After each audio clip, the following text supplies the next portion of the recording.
When I say health care for, I need you all to say everybody, all right? And I need to hear it from your gut. Health care for? Everybody! Ooh, I felt that. Y'all felt that. Health care for? Everybody! At a State House rally before this week's hearing in the House Health and Government Operations Committee, supporters of the Trans Health Equity Act said this is the year to bring equity to gender-affirming health care. The trans community is facing a public health crisis that is not of our own making. Lack of access to health care just further fuels the discrimination we face in housing, in employment, in the community, and on the streets. And as trans people, we know that we can rise above this. We deserve better, and so we've been fighting for this for a long time. The bill would expand Medicaid coverage for low-income transgender Marylanders to bring it in line with what private insurance companies offer. I want hormones. I want a primary care doctor. I'm a black trans woman in Maryland.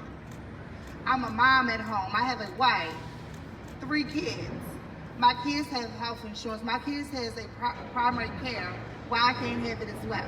At the hearing, the bill's sponsor, Montgomery County Delegate Ann Kaiser, told the committee these are medically necessary treatments prescribed by a licensed health care provider for treatment of a condition related to the individual's gender identity. Based on old standards, Maryland denies coverage for 31 gender-affirming procedures, such as hair, voice, and facial procedures. And by including these, we can improve the standard of care for transgender Marylanders, as so many of our neighboring states have done. There were plenty of questions about regrets following transition. This is overwhelmingly false. Rates of transition regret are actually extremely rare. Studies show that less than 1% of trans people regret certain medical decisions, less than 1%. And concerns about how children would be impacted. This bill does not change Maryland Medicaid's policy for transgender youth. Youth are not given surgeries. Youth care includes puberty blockers, which are safe, effective, and fully reversible, and hormone treatment. All healthcare decisions for transgender youth in Maryland require parental consent. This bill does not change that. The bill has been before lawmakers before. Delegate Kaiser says with 56 co-sponsors and the governor indicating his willingness to sign the legislation, this is the year. And Paula Nera, a transgender nurse, lawyer, and Naval Academy grad, who says her transition came at the expense of her naval career, says it's time.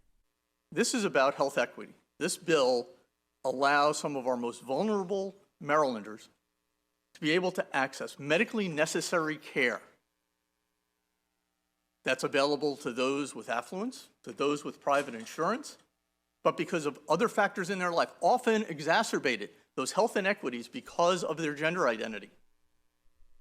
They have to rely on government insurance to be able to access medically necessary care, and this allows them to do that. A hearing on the Senate version of the bill is set for later this month. At the State House, Sue Copen for State Circle.